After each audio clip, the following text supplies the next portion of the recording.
Ingrid Calame, artist, born Karen Ingrid Johnson, 49 years old, born December 12, 1965, in the Bronx, New York City. I am Ford Stone, 9 years old. My name is Amy Wheeler, 47 years. Ford, what do you remember about being born? I remember that I was crying after I was born, and my dad came and he talked to me. I heard his voice and stopped crying. I don't know the rest. I remember my mom's heartbeat.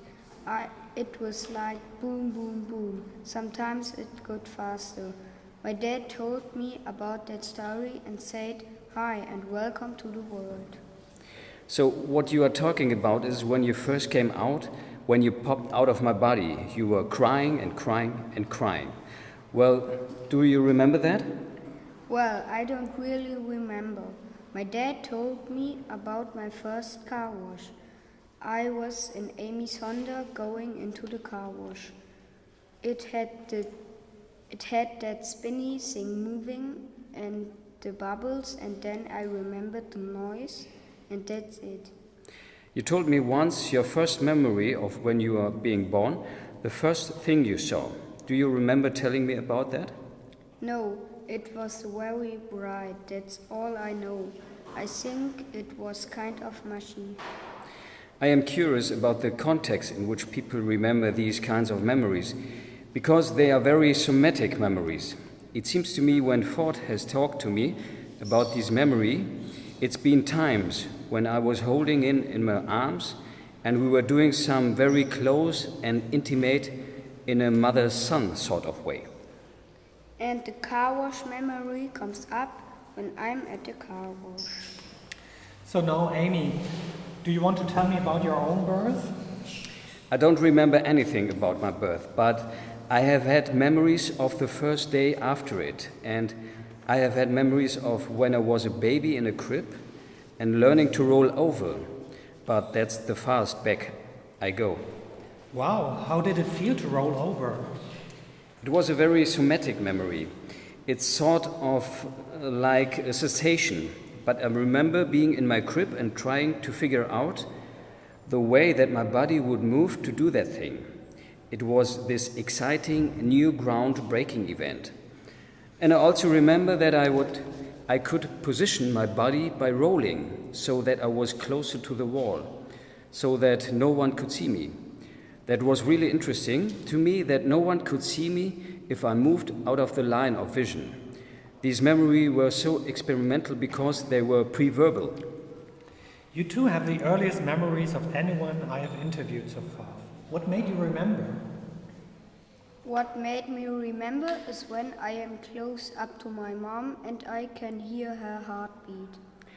There was actually this exercise we were doing called feet tails. Do you want to show her? Yes, so we used to do this. Yeah, to climb onto my lap and to do the feet tails. This is part of the physical therapy he was doing. So he would sit on my lap. I'd cross my legs and my arms. And he would curl up in the fetal position and I would kind of switch then. Yeah, so basically he's making this tiny movement that baby makes inside their mother's wombs. They curled up like this because there's not much room to move. That's one of the few movements babies can make. And when he was doing that, I would have my arms around him. So it was this somatic repositioning of being inside the womb. Well, that's very interesting because I was doing these drawings and it made me realize that that's how you would experience things in the womb. You'd be touching all the time. It's not like you touch with your fingers when you are inside the womb. No, and your fingers don't have much sensation when you're a baby. It's your mouth and your tongue that do, right? And your sense of smell is really strong. Because, when a baby is born, it can crawl up to its mother's breast just through smell, and they can recognize their own mother from other mothers just by smell.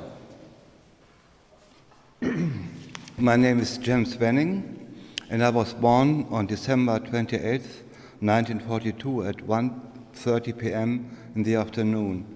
But there was daylight savings time then, because it was World War II, so it would have been 12:30 sun time in Milwaukee, Wisconsin. So what do you remember about being born? Well, I have to preface that first, because I have the theory about time. I think of time on a timeline with the present at 0 and the future is in the positive direction of the x-axis and the past is the negative direction. Because the present is a point, it doesn't have a dimension. So the present doesn't really exist and all of life is memory. What you are asking me to do is to reconstruct the very beginning of my timeline, which I can't do at all, because I can't remember having a conversation with the parents about my birth. We may have had one, but I don't remember one. I kind of think we didn't, because I grew up in a quiet family where we ate and then washed our hands and then we left. My earliest memory is when I was about 2. It's kind of like a birth. It was at home with my mother. My brother was 2 years older, so he was already in kindergarten. And the front door was hooked where the screen door. And then the front door was opened, and I remember I took a small chair so I could unhook the screen door and I could leave my house. I went down the stairs and down the block and across a very busy street to get a drink at what we called the Bubbler in Milwaukee, which was most people call a water fountain. As I tried to get up to the Bubbler, this is very fixed in my memory, I stopped on the block so I could reach the water, and just as I was getting it, my mother grabbed me. I felt that she was going to shake me, but instead she hugged me. That's the closest that I come to what birth might have been. It's the first gesture of leaving your own womb or your own house or your own crib and starting to find a bigger world. Has anyone you interviewed remembered his or her birth? Only 2 so far. Laura Miller, 63 years old, in a dream, and 9-year-old Ford Stone through some neurological exercises he did sitting on his mother's lap. Whether we remember it or not, our birth is fundamentally our own, except we don't have conscious access to it. I think that artists and children recreate the world again and again with our artworks or writing and play. Your films do this in a powerful way by being open to what's in front of you. It is difficult to be open to the world as a person. Sometimes it is easier to do it through making art. It makes sense that we would remember in our dreams or drawings. I think we are remembering it all the time in our movements. Our birth is wired in us. Well, that's great. A great thing about having a child. You don't recall those early memories, and then you see your child at a year and a half do a gesture. And you can see that this gesture is a gesture that either you make or your spouse makes. And you realize, oh, when I was that age, I was probably making a similar gesture or a gesture that comes from my mother and dad. It is an inheritance, a trajectory from the past. As my mother gets older, I see my Auntie Daisy in her facial expressions and gestures. She was raised by my Auntie Daisy and not by her mother.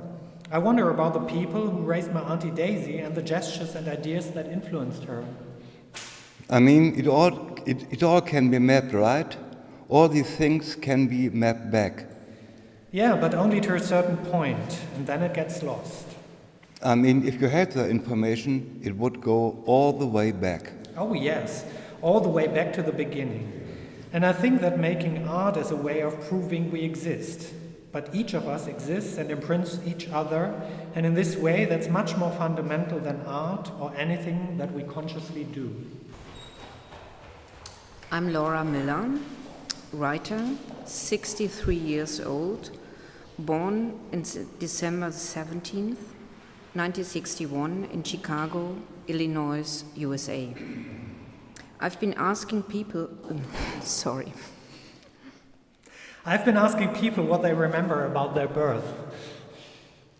I've been waiting my whole life for somebody to ask me this question. Thank you. When I was a child, I guess I must have been prone to high fevers. But I remember several times having a fever dream that was so specific, I realized later in life that it wasn't just a dream. I was based on something physical, and the dream was this. I felt like I was inside a balloon with a translucent light source coming at me, and muted sounds that I couldn't quite put together. I felt myself growing like a balloon inside this orb. I realized later that was probably a sense memory from being in the womb. I should also add here that I never knew my birth mother because I was adopted. Frankly, I'm not a very spiritual person, but as I've explored these things as an adult, I do think it's my earliest memory. And what an important one too, since you don't know your birth mother. Right, and there was a sense of light and space, but also anxiety or just a free-flowing feeling that I was filling this space and was anxious about it. I'm sure there was a lot of anxiety about my birth. My birth mother in 1951 was an unwed Catholic girl who was pregnant and was about to give up the child. We are all self-invented, really, but I have definitely decided against even science that's a real memory or a sense memory. I don't know if it is against science. I believe the experience of being in the womb is there in you somewhere, somatically. It's in our bodies that we were in a body. You think so? Well, that's why people make art, right? They want to create experience and memory, and they want control over all this information that's flying at them. I was raised in an environment where the body was never talked about, and at the age when I was having these memories, I would not have any understanding of birth or anything like that. That came much later in my life. So when did you put it together that was your memory? I think probably I was a teenager. Over time, I was aware that I had this memory on and off. There were a couple of other sense memories that didn't have to do with birth, that were really vivid to me, and they came to me every time I had a high fever too. So obviously, one part of my brain was trying to communicate with the other part. The irony is so strong that I'm a writer. Writer's currency is their memory, and I'm writing about things that I would like to remember. But the reason I'm writing them is I can't really remember them. David Reed, artist, 69 years old, born January the 20th, 1946, San Diego, California, USA. My family had gone together from San Diego to a restaurant in Loyola. My grandparents, my mother and father, my uncle O.P. and aunt Rosemary, and I think my uncle John. In the restaurant, my mother noticed she was feeling ill, and the doctor they ran into said she might be going into labor. Nobody took it seriously. They sat down for the dessert before they got into a cab. Driving back, it was more and more obvious that she was due. The family joke is that my uncle O.P. insisted on smoking his cigar, and she felt even sicker. Rather than going straight to the hospital, they made a mistake and went to my grandparents' house near the Presidio in San Diego. It was a large Spanish-style house, and I was born in my grandparents' bedroom before the doctor arrived. It was a very fast self-delivery, and must have been a big shock to everybody. I had a hematoma. A blood vessel had broken in my skull, so I had a big red pointy head that looked deformed. I was born in a caul. My mother makes it sound like it it was an easy birth, but I think it must have been rather dramatic. What do you mean you were born in a caul? What's a caul? Some babies are born inside a fleshly membrane. In my case, a sac. My grandma told my mother it was a sign that I would be someone important. So, of course, I like that part. The other part of the story that comes through is that Grandma was the one in charge. So who delivered you?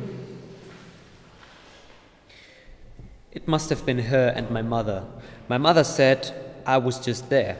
The doctor, a friend of my grandfather, arrived after I was born. Then I was taken to the hospital in an ambulance. Because I was born outside in a sterile environment, I had to be isolated. How come? So I wouldn't get infections. I was never in an incubator, but I was by myself for a while, and I have a fantasy that I saw the world during this time without any interactions, especially physical interactions with other people. That may be one reason why I'm so interested in painting. I like deciphering the world in a visual way. I suppose that this is a self-serving fantasy. The whole story is amusing to me because I think it seems so accidental. But it explains my peculiarities and makes them sound more important in some way. I'm not sure if that's a good thing or a bad thing, but that's the effect that the story has had on me. Was your mom allowed in? I don't think so. No. My father told me about his disappointment in not being allowed in. I wouldn't be done like this now. It's not a good idea to isolate an infant in this way. That sounds awfully lonely, even if it was for a short time. The first hours and days are really big in your life, actually, in the way that this time is longer when you are younger and shorter as you get older. And when you are just born, time must be extra long then. Wow, I never thought of it that way. I'm sure it's true. Time would seem to go on forever. One of the strange things about any birth story is that one has no direct memories, so must rely on other people. I'm shy to ask my mom directly how long I was kept in separation. She downplays it all, that it wasn't a big thing and it wasn't for that long. But then, from what my father says and what other people say, it may have been longer. I don't know which story to believe, so maybe if you interview her, you could ask her and see what she says. Yeah, I would be very curious. I was separated from Willa, but I could see her. She was in an incubator and it was only 24 hours, but it felt so incredibly long. I went to sleep in a motel really close by. I was sobbing. It wasn't just my emotions or my thoughts, it was physical alarm. My body knew I should not be away from my baby. My mother does not talk that way, and I don't know whether she felt differently than you did, or she doesn't want to let on. Perhaps she doesn't remember or doesn't want to talk about it. I hadn't thought of all the psychological ins and outs of this. My grandparents' house had what they called the sunroom, a front-sitting room with a wall of with glass bricks that light could come through. That's where I always imagined that I had been born. But I wasn't, and anyway, it was nighttime. In my imagination, there's always California light. Another of my fantasies is even less based on facts. I grew up on Point Loma in San Diego, and at the end of the point, there was a strange place that fascinated me and my sister, the national headquarters of the Theosophical Society, founded by Catherine Tinchley. We called it Loma Land. Both spiritualists and pacifists, the community built wonderfully eccentric buildings with big domes of colored glass.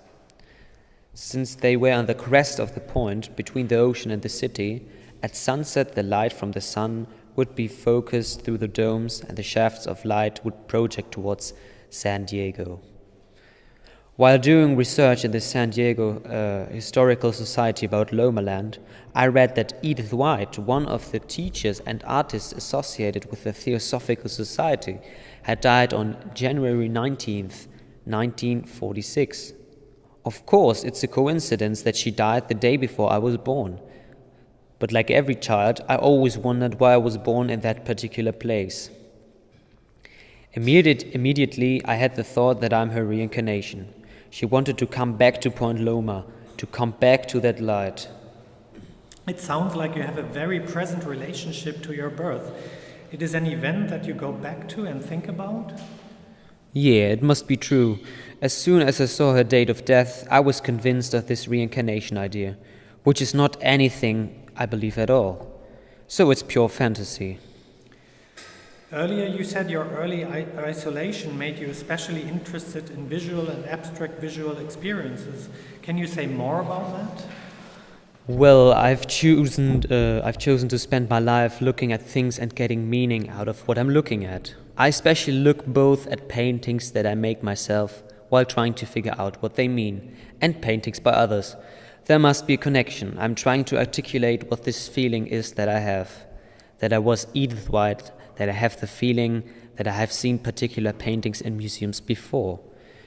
As if I've been a painter before and have seen or even made that particular painting. I do feel that I have a special connection and the ability to understand the meanings of abstract visual forms. I have some kind of instinct for those meanings that comes alive in me. A lot of people don't have this instinct or don't have an interest in developing it, but some do, and I sure do. Mary Haleman, artist, 75 years old, born January 3rd, 1940, in San Francisco, California, USA. I've been remembering the house that my mom and dad were living in when I was born. My mother tells me all about it. She was in our kitchen in San Francisco, stewing tomatoes in the old-fashioned, massively heavy pressure cooker, and it blew up. The tomatoes were hanging from the ceiling. They squished up onto the ceiling, and then she went into labor. I feel like I remember that. She told me that story a number of times. So anyway, they go to the hospital and they do a cesarean section on her because she was 40 years old. Pretty old for having a baby in the 1940s. Okay, so then I remember the house and the bedroom that I had when I was brand new. I remember the bassinet. I sort of remember it. I saw it there because my brother Johnny came along 15 months later, and Johnny also came out of my mom by cesarean. 2 cesareans at Children's Hospital. I can remember that location because I remember when she came in the car with Johnny, and I'm checking him out. I'm 15 months old, and I remember that moment. That first memory of him coming home from the hospital, how did you feel? I think I was a little puzzled that I wasn't going to be the only one anymore. Slightly jealous, but I always was really, really happy. I loved holding him and pretending that I was the mom. I must have been walking by that time. We used to go to this really cool place, Portal to the Past in Golden Gate Park. There was a big lake there. Johnny would be in his tailor tot, and I rolled it into the lake. So he's sitting there in the lake, really happy, up to his waist in his little stroller. I was a little jealous of him, but I don't think I was trying to drown him. Irish twins, they call them. Yeah, right. That's a lot of story. I like the tomatoes hanging from the ceiling. That's pretty explosive. It looks kind of like my paintings, you know. And for a little child, a little 2-year-old child to see that, to get that image into her head, it's pretty interesting psychologically. My name is Gabriela Montserrat Ferrer, 32 years old, born September 17, 1983, Los Angeles, California. What we've been told from our parents is that it was a natural birth, and I came out first, head first, and it was easy. But because of the extra space that was left in the womb after I left, my sister Dustin turned around and the umbilical cord got wrapped around her neck, choking her. They somehow flipped her, but the cord was still wrapped around her neck, so when she came out, her face was blue. The doctor was looking around for the scissors. And my dad was like, "What?" He almost passed out. That was the second time he almost passed out. The first was when he found out that he was having twins. They had just left their first appointment with a doctor who said, "Everything looks good, you have a baby on the way." And then he came to the house later that day and said, "I made a mistake, there are 2. And my dad passed out, just fell over. But at the birth, the doctor found the scissors and cut the cord quickly, and Dustin picked up. So what's the earliest you remember? I really don't have many memories. The earliest I remember, I have crib memories, and they are always occupied with another person. I feel like I don't have any strong memories because everything was cushioned by the presence of someone else. I feel like that about being a twin in general. Everything is cushioned by her presence. Experiences don't feel as direct, especially early on in life, because she was going through it too. It doesn't feel like anything is being done to me personally. It's spread out between the two of us.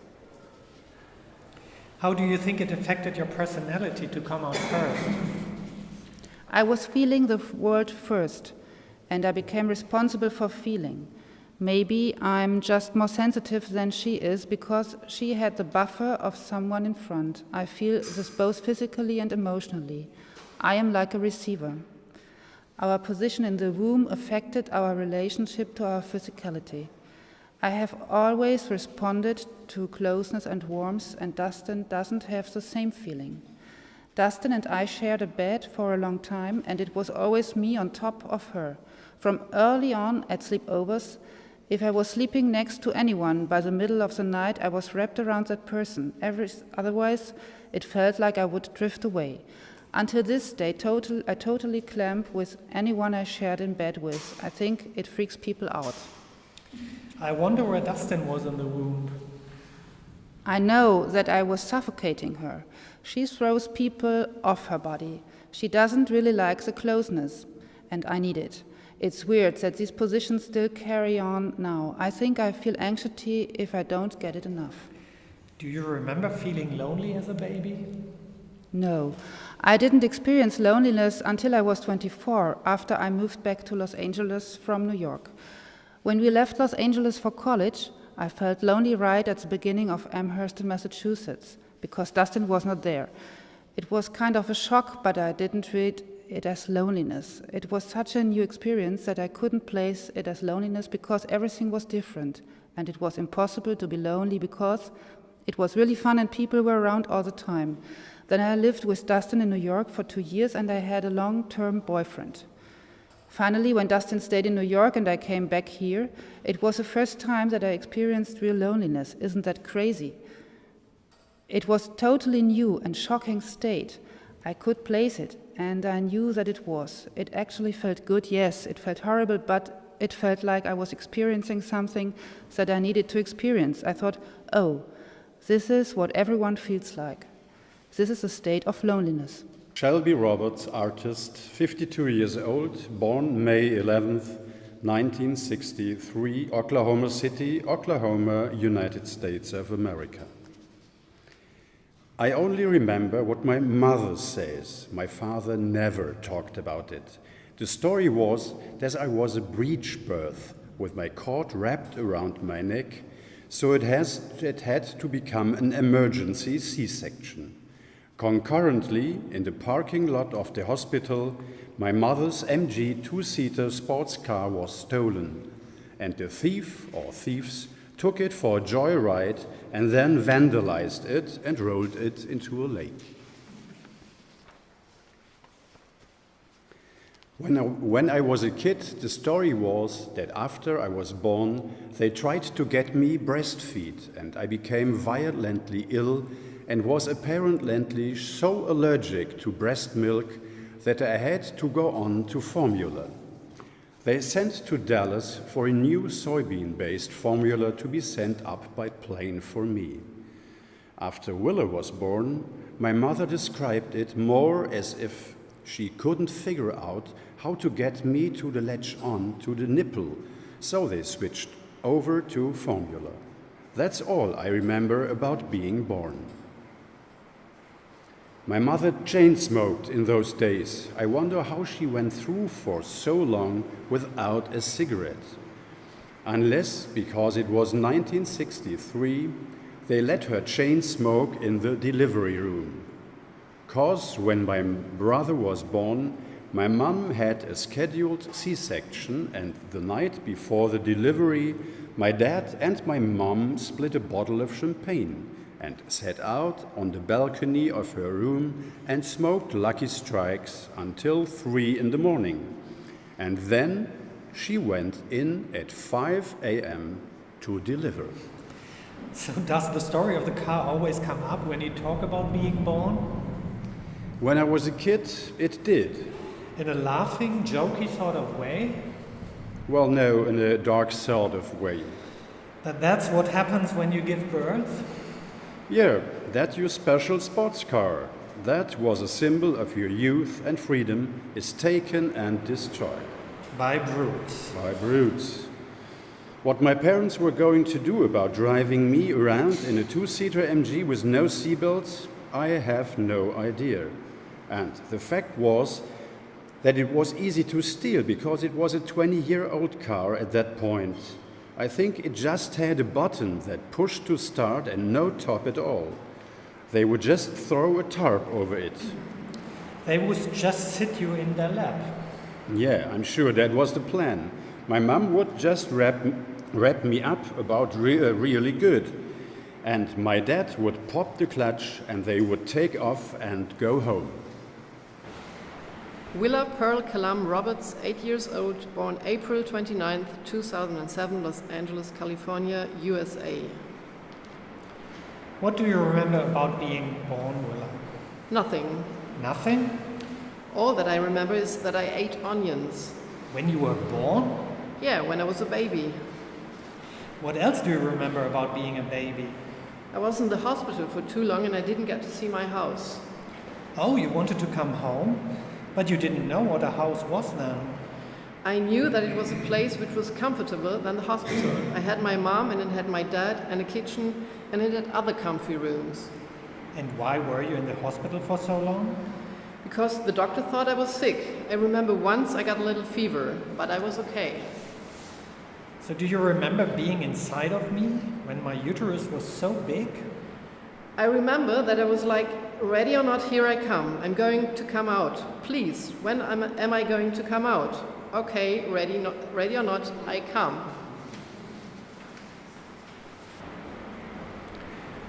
Stefan Matul, chemist, 45 years old, born September 24th, 1970 in Schüttorf, Germany.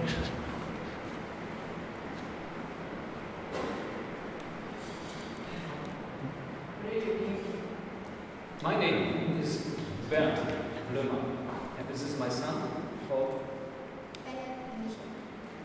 Yes. And how old are you? I'm 50 years old.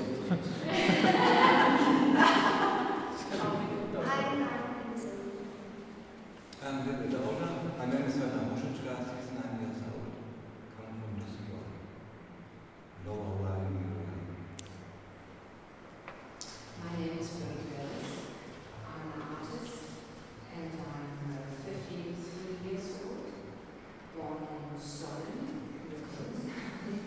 and it's August the 2nd, 1962. My name is Ingrid, born on the 27th of March 1999. My name is Rebecca Anderson. I'm a photographer. I was born on 24th of August in 1987, but now I'm German. My name is Barbara Weber. I was born on July 6th in 1968. I'm 48 years old.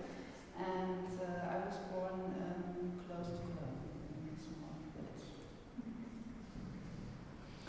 My name is Ingrid Calame.